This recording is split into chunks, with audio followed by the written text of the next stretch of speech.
So hello friends, welcome back to my YouTube channel लवेयर। तो आज मैं आ गया हूँ परमेन पाको इन लव का पार्ट 5 लेकर। और अगर आपने इसके प्रीवियस पार्ट्स नहीं देखे तो आई बटन पे लिंक आ रही होगी, आप जाकर पहले उन्हें देख लीजिए। और जैसा कि मैंने पार्ट 4 में कहा था कि ये उसका लास्ट पार्ट होने वाला है, पर आप लोगों की बहुत ज़्यादा डिमांड आई थी कि नहीं, इसका और एक पार्ट होना चाहिए, इसीलिए मैंने ये वीडियो बनाई है। तो अब वीडियो को स्टार्ट करते हैं।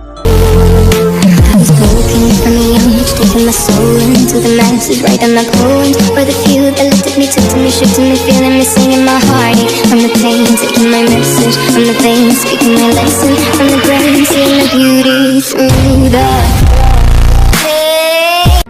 तो जैसा कि हमने पिछले पार्ट में देखा था कि पाको परमेन को आई लव यू कह देती है और परमेन भी पाको को आई लव यू टू कह देता है और वो दोनों एक दूसरे को किस कर लेते हैं। अब आगे कुछ देर बाद सुमीरे और परमेन अलग होते और वो दोनों शर्माए हुए होते। उसके बाद मित्सुओ अपना परमेन सेट उतारता है, फिर सुमीरे की तरफ मुड़ता है और कहता है, ये देखो सुमीरे, ये मेरा असली फेस है जिसका नाम है मित्सुओ। और मुझे तुम ये बताओ, मैं एक नॉर्मल लड़का हूँ, फिर तुमने मुझ में ऐसा क्या देख लिया कि तुम्हें मुझसे प्यार हो गया? ना तो मैं पढ़ाई में अच्छा हूँ, ना ही स्पोर्ट्स में, और ना ही किसी और चीज़ में, फिर तुमने मुझ में ऐसा क्या देख लिया सुमीरे, तुम मुझे बताओ। फिर सुमीरे कहती है, मित्सुओ तुम मेरे पास आओ। फिर मित्सुओ कहता है, नहीं, पहले तुम मुझे बताओ तुम मुझे क्यों पसंद करती हो। फिर सुमीरे कहती है, अरे मैं तुम्हें वही बता रही हूँ, पहले मेरे पास तो आओ। फिर मित्सुओ सुमीरे के पास जाता है। फिर सुमीरे मित्सुओ को अपने गोद में लेटा देती है, फिर उसका सिर को बहुत प्यार से सहलाने लगती है और कहती है, अब सुनो मेरी बात। मित्सुओ, जैसा कि तुम्हें पता है कि मैं एक सेलिब्रिटी हूँ, तो मुझे अपने लिए बिल्कुल भी टाइम नहीं मिलता था और मुझे सिर्फ अपनी शूटिंग्स करनी पड़ती थी और मुझे अपने लिए कुछ करने का मौका ही नहीं मिलता था। फिर मुझे एक दिन बर्डमैन मिले और उन्होंने मुझे परमानेंट सेट दिया, और जब से मैं पाको बनी हूँ तब से मैं बहुत ज़्यादा फ्री हो गई थी अपने काम से और मैं बहुत ज़्यादा आराम कर पाती थी पाको बनकर। और फिर मैं एक दिन तुमसे मिली और जिस दिन मैं तुमसे पहली बार मिली ना, मुझे लगा कि तुम बहुत ज़्यादा आलसी हो और तुम एक सेल्फिश लड़के हो और तुम दूसरों से बस अपना काम करवाना चाहते हो। पर धीरे धीरे जब मैं तुम्हारे साथ काम करने लगी और मैं तुम्हें देखती थी कि तुम सबके दिल से मदद करते हो, हाँ भले ही तुम आलसी हो पर तुम बहुत ज़्यादा दिल के अच्छे थे। और धीरे धीरे तुम्हारे साथ रहते हुए मेरे दिल में तुम्हारे लिए बहुत ज़्यादा फीलिंग्स बढ़ गई और मुझे तुम्हारे साथ रहना बहुत अच्छा लगने लगा। तुम्हारे साथ बातें करना, तुम्हारे साथ घूमना, तुम्हारे साथ हंसना, तुम्हारे साथ रोना, तुम्हारे साथ लड़ना मुझे बहुत अच्छा लगता था। और मुझे पता ही नहीं चला कि मुझे तुमसे इतना ज़्यादा प्यार कब हो गया। और मुझे बहुत अच्छा लगता था तुम्हारे साथ रहना और मैं तुम्हारी बहुत केयर करती थी, और पर तुम कभी कुछ समझते ही नहीं थे। फिर मैंने तुम्हें बता ही दिया कि मैं तुम्हें कितना प्यार करती हूँ उस मिरर को देखकर। तब जाकर तुम समझे कि मैं तुमसे कितना ज़्यादा प्यार करती हूँ। Oh Mitsuo, I really love you. इतना कहकर सुमीरे मित्सुओ को फिर से किस करने जा ही रही होती कि तभी उनके घर की डोरबेल बजती है। मित्सुओ और सुमीरे डर जाते हैं और जल्दी से अपना परमानेंट सेट पहनते हैं और दरवाज़ा खोलते हैं। दरवाजे पर पायान होता है। पायान परमेन और पाको को देखकर हैरान हो जाता है और कहता है, शायद मैं गलत टाइम पे आ गया, मैं बस तुम्हें ये मिठाइयाँ देने आया था, और हाँ, आज ओसाका में रात में फेस्टिवल होगी तो तुम लोग ज़रूर आना, ठीक है, मैं अभी जा रहा हूँ। इतना कहकर पायन वहाँ से चला जाता है। परमेन और पाको को समझ नहीं आता कि पायन यहाँ से क्यों चला गया। फिर वो दोनों एक दूसरे को देखते और शर्मा जाते क्योंकि परमेन ने पाको का परमेन सेट पहन लिया था और पाको ने परमेन का। फिर वो दोनों कहते हैं, अरे नहीं, पायन ने हमारे बारे में क्या सोच लिया होगा। फिर वो दोनों वापस से रूम में जाते हैं। फिर सुमीरे अपना परमेन सेट उतार लेती है और परमेन भी अपना परमेन सेट उतारता है। फिर सुमीरे कहती है, आओ मित्सुओ, मैं तुम्हें ये मिठाइयाँ खिलाती हूँ। फिर मित्सुओ कहता है, नहीं सुमीरे, मुझे भूख नहीं है, मुझे नहीं खाना अभी। फिर सुमीरे कहती है, तुम इतना क्यों शर्मा रहे हो, बस समझ लो कि तुम्हारी होने वाली बीवी ही तुम्हें खिला रही है, अब खा भी लो। मित्सुओ कुछ बोल नहीं पाता और उसे मिठाई खाना पड़ता है, वो भी सुमीरे के हाथों से। फिर कुछ देर तक वो लोग ऐसे ही आपस में बातें करते हैं और कुछ देर बाद शाम हो जाती है। फिर पायन आता है और कहता है, परमेन बाहर आओ, मुझे तुमसे कुछ काम है। फिर परमेन कहता है, ठीक है पायन, मैं आ रहा हूँ। फिर वो पाको को कहता है, पाको तुम रेडी हो जाना, मैं आ रहा हूँ अभी, ठीक है। फिर पाको कहती है, ठीक है परमेन, तुम जाओ, मैं रेडी होती हूँ तब तक।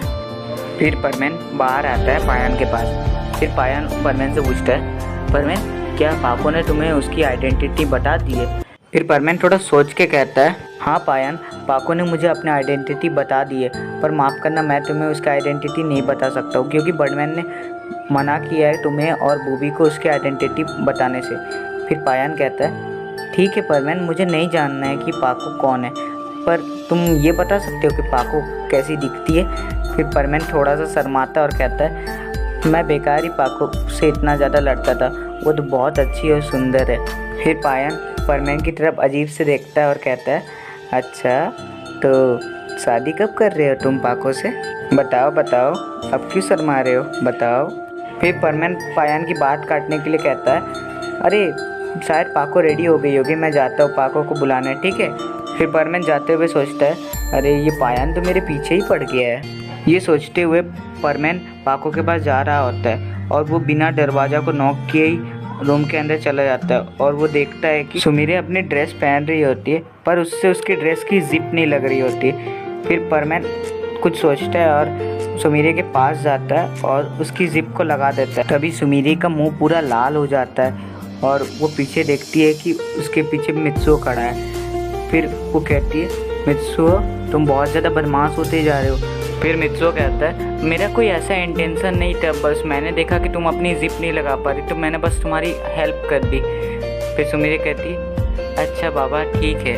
बाय द वे मित्सुओ, मैं इस ड्रेस में कैसी लग रही हूँ? फिर मित्सुओ सुमीरे को बहुत ध्यान से देखता है। उसके बाद कहता है, सुमीरे आज तो तुम बहुत ज़्यादा सुंदर लग रही हो, बिल्कुल एक परी की तरह। फिर सुमीरे कहती है, मित्सुओ बस भी करो, और कितनी तारीफ़ करोगी मेरी। फिर कुछ देर बाद परमेन और पाको तैयार होकर साथ में बाहर आते हैं और फेस्टिवल के लिए चले जाते हैं। वो लोग जब फेस्टिवल में पहुंचते हैं तो वो लोग देखते हैं कि वहाँ बहुत ज़्यादा चहल पहल थी और लोग एंजॉय कर रहे थे वहाँ पे, और वहाँ का माहौल बहुत ज़्यादा अच्छा होता है। फिर उन्हें पायन दिखता है, वो वहाँ पे अपनी एक स्टॉल लगा के डम्पलिंग्स बेच रहा होता है। फिर परमेन और पाको उसके पास जाते हैं और कहते हैं, पायन तुम यहाँ पे भी दुकान खोल लिए? फिर पायन कहता है, तुम दोनों कपल्स बाहर कैसे आ गए? मुझे तो लगा कि तुम दोनों घर में बैठकर एक दूसरे से बातें कर रहे होगे और एक दूसरे के साथ ही रहोगे। फिर परमेन और पाको शर्मा जाते हैं और कहते हैं, अरे ऐसा कुछ नहीं है। फिर पायन कहता है, अरे अब मुझसे छिपाने की कोई ज़रूरत नहीं है, मैं तुम दोनों के बारे में सब कुछ जानता हूँ। और हाँ, आज इस फेस्टिवल में एक कपल डांस कंपटीशन होने वाला है, तुम दोनों वहाँ पे पार्टिसिपेट क्यों नहीं करते हो? तुम दोनों भी कपल्स हो। फिर परमेन और पाको कहते हैं, ठीक है पायन, हम लोग पार्टिसिपेट करेंगे। फिर परमेन और पाको उस डांस कंपटीशन में पार्टिसिपेट करने चले जाते हैं। फिर वहाँ पे अनाउंसर कहते हैं, कुछ ही देर में हमारा ये डांस कंपटीशन शुरू हो जाएगा, इसलिए आप लोग तैयार हो जाइए। फिर परमेन धीरे से कहता है, पर पाको मुझे तो डांस आता ही नहीं है। फिर पाको कहती है, फिक्र मत करो परमेन, मैं तुम्हारे साथ हूँ ना। फिर कुछ देर बाद वो डांस कंपटीशन स्टार्ट होता है। परमेन को डांस नहीं आता, पर फिर भी परमेन पाको की आंखों में देखता है और वो लोग डांस करने लगते हैं। और उस डांस कंपटीशन में वो दोनों सबसे ज़्यादा प्यारे लग रहे होते। सारे कपल्स में से सबसे ज़्यादा प्यारे परमेन और पाको ही लग रहे होते डांस कंपटीशन। जब डांस कंपटीशन ख़त्म होता है तब भी परमेन और पाको एक दूसरे को देख रहे होते हैं। पाको कहती है, भले ही आज हम ये डांस कंपटीशन ना जीते, पर मैं आज बहुत खुश हूँ कि आज मैंने तुम्हारे साथ पहली बार डांस किया परमेन। फिर जजेस अपने रिजल्ट अनाउंसर को देता है और अनाउंसर कहता है, तो हमारी इस फेस्टिवल के नंबर 1 कपल्स है मिस्टर परमेन एंड मिस पाको। ये सुनकर परमेन और पाको बहुत ज़्यादा खुश हो जाते हैं और वो लोग स्टेज पर आते हैं अपनी ट्रॉफ़ी लेने। फिर उनको जज ट्रॉफ़ी देते और कहते हैं कि तुम दोनों सबसे अच्छे कपल्स हो, तुम हमेशा साथ रहना, और उन्हें बेस्ट विशेस भी देते हैं। तब बहुत ज़्यादा रात हो गई थी और वहाँ पे फायर क्रैकर्स को आसमान में छोड़ने का टाइम भी हो गया था। फिर सब लोग झील के किनारे पहुँच जाते। परमेन और पाको भी झील के किनारे आते और कुछ ही देर में फायर क्रैकर्स को छोड़ना शुरू हो जाता है और वो नज़ारा बहुत ज़्यादा सुंदर और रोमांटिक होता है। फिर परमेन और पाको उस नज़ारे को देखकर बहुत ज़्यादा खुश हो जाते। फिर वो दोनों एक दूसरे को देखते, फिर वो दोनों एक दूसरे के धीरे से पास आते और वो एक दूसरे को एक किस कर देते। और उस रात, चांदनी रात में सितारों के साथ वो किस बहुत ज़्यादा रोमांटिक लग रहा होता है। और ये सीन बहुत ज़्यादा रोमांटिक और प्यारा होता है। Girl, I just wanna be right with you every single day. And if there's any trouble, yeah, we coming through as one. You know I got your back in every way under the sun. Girl, I be staring, looking at you every single night. I just gotta let you know you brighten up my life.